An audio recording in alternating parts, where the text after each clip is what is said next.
ஓம் குரு பிரம்மா குரு விஷ்ணு குருதேவோ மகேஸ்வர குரு சாட்சாத் பரபிரம்மை தஸ்மை ஸ்ரீ குருவே நமக.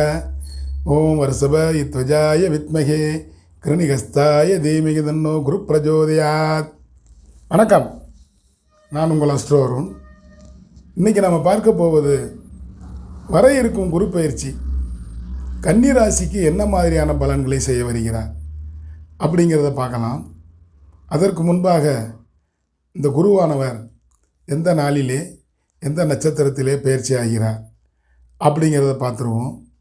நிகழும் மங்களகரமான குரோதி வருடம் சித்திரை மாதம் 18ஆம் தேதி 1/5/2024 புதன்கிழமை மாலை 5:21 மேசராசியில் இருக்கும் குரு பகவான் ரிஷபராசிக்கு கார்த்திகை நட்சத்திரம் 2ஆம் பாதத்திலே அஷ்டமி திதியிலே பயிற்சியாகிறார். இவ்வாறாக பயிற்சியாகும் குரு பகவான் கன்னி ராசிக்கு என்ன மாதிரியான பலன்களை செய்வார்? குரு பார்க்க கோடி தோஷங்கள் விலகும் என்பார்கள். ரிஷபராசிக்கு குரு பயிற்சி ஆகிறார். ரிஷபத்தில் இருக்கும் குரு கன்னி ராசியை 5ஆம் பார்வையாக பார்க்கிறார். அடுத்ததாக 7ஆம் பார்வையாக விருச்சிக ராசியை பார்க்கிறார். 9ஆம் பார்வையாக மகர ராசியை பார்க்கிறார். அப்போ குரு ஒருவருக்கு ஒரே நேரத்தில் சரம் ஸ்திரம் உபயம் 3 ராசிகளையும் பார்க்கக்கூடிய சக்தி, வலிமை, திறமை எல்லோரும் இந்த குரு ஒருவருக்கே உண்டு. மற்ற கிரகங்கள்லாம் ஒன்று சரத்தை பார்க்கும், இல்லை சிரத்தை பார்க்கும், உபயராசியை பார்க்கும். குரு ஒருவருக்கே ஒரே சமயத்தில் சரம் ஸ்திரம் உபயம் இந்த 3 ராசிகளை பார்க்கும் தன்மை படைத்தவர் அப்படின்னே சொல்லிடலாம். குரு இயற்கையாகவே ஒரு சுப கிரகம் என்று சொல்லப்பட்டிருக்கிறது. குருவிற்கு தேவகுரு, வியாழன், மன்னவன், பொன்னவன், பிரகஸ்பதி, தட்சிணாமூர்த்தி, அந்தணன் அப்படின்னு பல பெயர்களில் அழைக்கப்படுகிறார். இவருக்கு பிடித்த நிறமோ மஞ்சள். இவருடைய தானியமோ கொண்டக்கடலை, சுண்டல் என்று சொல்லக்கூடிய கொண்டக்கடலை. நமது உடலிலே பிடித்த இடம் இருதயம், ஹார்ட் பகுதியிலே குடிகொண்டிருப்பார். இவர் ஆங்கிரீச முனிவருக்கு 7வது குழந்தையாக பிறந்திருக்கிறார். நியூமராலஜி நம்பரிலே 3ஆம் எண்ணை கொண்டவர். இப்படியான குரு பகவான் ரிஷபத்திற்கு பெயர்ச்சி ஆகிறார். அங்கிருந்து கன்னி ராசியை தனது 5ஆம் பார்வையாக பார்க்கிறார். கன்னி ராசிக்கு 5ஆம் இடத்தில் குரு, அதாவது கன்னி ராசிக்கு 9ஆம் இடத்தில் இருக்கும் குரு 5ஆம் பார்வையாக உங்கள் ராசியை பார்க்கிறார். 9ஆம் இடம் என்பது பாக்கியஸ்தானம் அல்லவா? பானை பிடித்தவள் பாக்கியசாலி என்ற பழமொழிக்கு ஏற்ப பாக்கியஸ்தானத்திற்கு குரு வருகிறார். அப்போ கன்னி ராசிக்கு அனைத்து பாக்கியங்களையும் கொடுக்கத்தானே வருகிறார் இந்த குரு.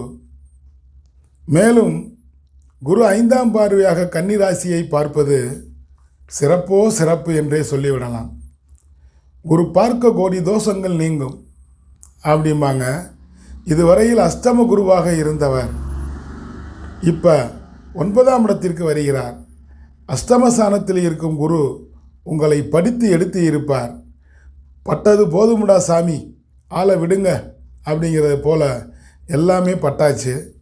இனிமேல் தொட்டது துலங்கும் காலம். ஏன்னு பார்த்தீங்கன்னா பாக்கிய குரு அதிக பவர் என்றே சொல்லலாம். பாக்கியத்தில் இருக்கும் குரு 9ஆம் இடம் என்று சொன்னால் பாக்கியஸ்தானம். அங்கே பாக்கிய குரு எல்லா பாக்கியங்களையும் கன்னி ராசிக்கு கொடுக்கவே வருகிறார். பாக்கியத்தில் இருந்து உங்கள் ராசியை பார்க்கிறார். இனிமேல் தொட்டது தொலங்கும் அப்படின்னே சொல்லிடலாம். கன்னி ராசிக்காரங்க கடந்த காலத்தில் அஷ்டம குருவால் கஷ்டங்களை அனுபவித்து இருப்பீர்கள். போகிற இடமெல்லாம் முட்டிக்கிட்டு திரும்பி வந்திருப்பீங்க. இப்போ இந்த குரு பயிற்சியால் உங்களுக்கு வழி கிடைச்சாச்சு, நல்ல வழி கிடைக்க போகுது, கிடைச்சாச்சு. 4வே ட்ராக்கில் புது காரு 130 மைல் ஸ்பீட் 130 கிலோமீட்டர் ஸ்பீடில் போனால் எப்படி இருக்கும்? ஜல்லுன்னு போய்கிட்டு இருப்பீங்க. எந்த வித இடையூறும் இல்லை. முன்னையும் கார் வரலை. நீங்கள் பாட்டுக்கு போனீங்கன்னா உங்களுடைய இலக்கை, வெற்றி இலக்கை அடைந்து விடுவீர்கள். வண்டி சும்மா உங்களுடைய கன்னி ராசி வண்டி ஜோராக போக போகுது அப்படின்னே சொல்லலாம். வண்டியும் புது வண்டி. அப்போ நாம் வெற்றி இலக்கை வெகு விரைவில் அடைவது உறுதி அப்படின்னே சொல்லிடலாம். குருவருள் இருந்தால் திருவருள் கிடைக்கும் அப்படிம்பாங்க. குருவின் பரிபூரண பார்வை கன்னியின் மீது படுவதால் யோகங்களை பெறும் நேரம் இது அப்படின்னே சொல்லிடலாம். யோகம் என்றால் பெறுவது, தோஷம் என்றால் இழப்பது அப்படின்னே சொல்லியிருக்கிறேன். ஆக கன்னிராசிக்காரங்களுக்கு இந்த குரு பயிற்சி மிக மிக யோகமான குரு பயிற்சி. அதிர்ஷ்டம் உங்கள் பக்கம்தான். எதிலும் ஜெயம், வெற்றிக்கனியை பறிக்க போகிறீங்க அப்படின்னே சொல்லிடலாம். குரு 7ஆம் பார்வையாக கன்னிராசிக்கு 3ஆம் இடத்தை அல்லவா பார்க்கிறார். 3ஆம் இடம் என்பது உங்களுடைய வீர தீர பராக்கிரமம், அதை பற்றி சொல்லக்கூடியது. உங்களுடைய வீர தீரம் பராக்கிரமம் இந்த நேரத்தில் வெளிப்பட்டு உங்களுடைய புகழ் பாரெங்கும் பரவப்போகிறது அப்படின்னே சொல்லிடலாம். இளைய சகோதர சகோதரி வழியில் இருந்த பிணக்குகள் களையப்பட்டு இணக்கமான சூழ்நிலை ஏற்படும்.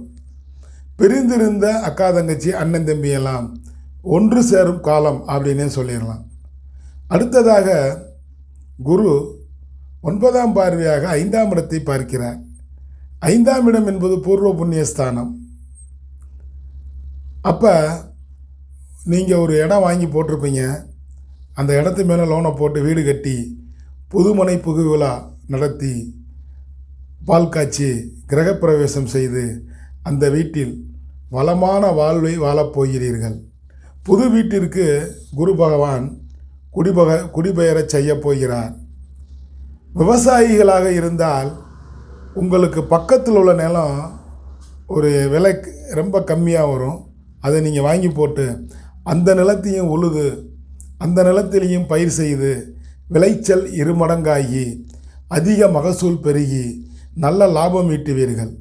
விவசாயிகளுக்கும் இது ஒரு நல்ல வளமான நேரம் என்றே சொல்லிவிடலாம். அந்த விளைந்த பொருட்களை விற்று நல்ல ஆதாயம் பெறுவீர்கள் அப்படின்னே சொல்லிடலாம். எங்களுக்கு திருமணம் ஆச்சுங்க, 5-6 வருஷம் ஆச்சு. எல்லா செல்வமும் இருக்குங்க.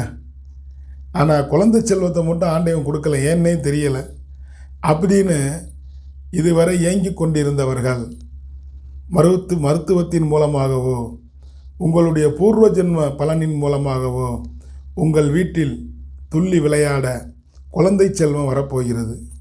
உங்களுடைய மனைவி கருத்தரித்து நல்லா குழந்தைகளை பெற்றெடுத்து அமோகமான ஆரோக்கியமான ஆனந்தமான வாழ்வை வாழப்போகிறீர்கள். குழந்தை செல்வம் தேடி கோயிலாக போயிட்டுருப்பாங்க. நிறைய செலவு பண்ணுவீங்க, மருத்துவ செலவு, கோயிலுக்காக போயிட்டு. இதுவரை அந்த பாக்கியம் உங்களுக்கு கிட்டிய பாடு இல்லை. இந்த குரு பயிற்சி உங்களுடைய ராசிக்கு 5ஆம் இடத்தை பார்ப்பதால், 5ஆம் இடம் என்பது புத்திரஸ்தானம் அல்லவா, மகர ராசியை பார்ப்பதால் உங்கள் வீட்டில் துள்ளி விளையாட குழந்தை செல்வம் வரப்போகிறது அப்படின்னா அதுதான் நிச்சயம். அதை கொண்டாட ஆனந்தமாக இருங்க, அற்புதமாக இருங்க. கன்னிராசிக்கு ராகு 7ஆம் இடத்தில் இருந்து குருவையும் பார்க்கிறார், உங்கள் ராசியையும் பார்க்கிறார். ராகுவை போல் கொடுப்பான் இல்லை. கன்னிராசிக்கு 7ஆம் இடத்தில் இருக்கும் குரு ஆண்டி கிழக்கில் 11ஆம் பார்வையாக குருவையும் பார்க்கிறார். கன்னிராசியை சமசப்தம பார்வையாக பார்க்கிறார். ஆக 2 கிரகங்கள் உங்கள் ராசியின் மீது படுவதால் ஆனந்தம் துள்ளி விளையாடும் நேரம். அதிர்ஷ்டம் உங்கள் பக்கம்தான். அப்போ 2 கிரகங்கள் உங்கள் ராசியை ராகுவை போல் கொடுப்பான் இல்லை, குரு பார்த்தாச்சுன்னா கோடி தோஷமும் நீங்கும் அப்படிங்கிற மாதிரி 2 கிரகங்களும் ராகுவால் பார்க்கப்பட்ட குரு, அந்த குரு உங்கள் ராசியை பார்க்கிறார். ராகுவும் சமசப்தம பார்வையாக 7ஆம் பார்வையாக கன்னி ராசியை பார்க்கிறார். ஆக அதாவது பருத்தி காய்த்து புடவையாய் வந்தது போல் உங்களுக்கு கூடுதல் பலம் கன்னி ராசிக்கு அப்படின்னே சொல்லிடலாம். யோகமோ யோகம் வந்து கொண்டே இருக்கிறது. அம்மி கொத்த சிற்பிகள் தேவையில்லைங்க, ஆனால் கொத்திய அம்மிகள் எல்லாம் சிலைகளாக மாற கலைகள் தேவை. அந்த கலைகள் கன்னிராசிக்கு மிகவும் அதிகமாக இருக்கிறது.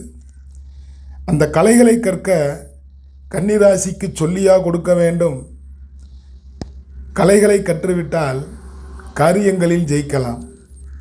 கலைகளை கற்றுக்கொண்டால் கடுமையான சூழ்நிலையிலிருந்து தப்பித்து கொள்ளலாம். கைத்தொழில் ஒன்றை கற்றுக்கொள், கவலை இனி இல்லை ஒத்துக்கொள் அப்படிம்பாங்க. அதே மாதிரி கைத்தொழிலை கற்றுக்கொண்டால் எந்த வழியிலாவது பிழைத்து கொள்ளலாம். வாழ நினைத்தால் வழிகள் பல உண்டு என கூறிக்கொண்டு கன்னிராசிக்கு சுபகாரியங்கள் நடந்து சுபிட்சமாக இருக்கும் நேரம் என்று சொல்லி இந்த குரு பயிற்சி கன்னிராசிக்கு ஒரு அமோகமான, அற்புதமான, ஆரோக்கியமான, அதிர்ஷ்டமான குரு பயிற்சி என்று சொல்லிக்கொண்டு இந்த பதிவு உங்களுக்கு பிடிச்சிருந்தால் சப்ஸ்கிரைப் பண்ணுங்கள், லைக் பண்ணுங்கள், ஷேர் பண்ணுங்கள். மறந்துடாமல் பக்கத்தில் இருக்க பெல் ஐக்கானை கிளிக் பண்ணுங்கள்.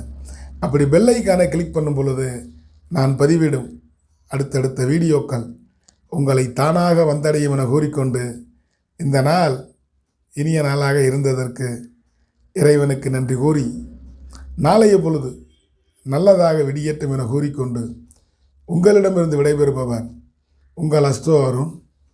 நன்றி, வணக்கம்.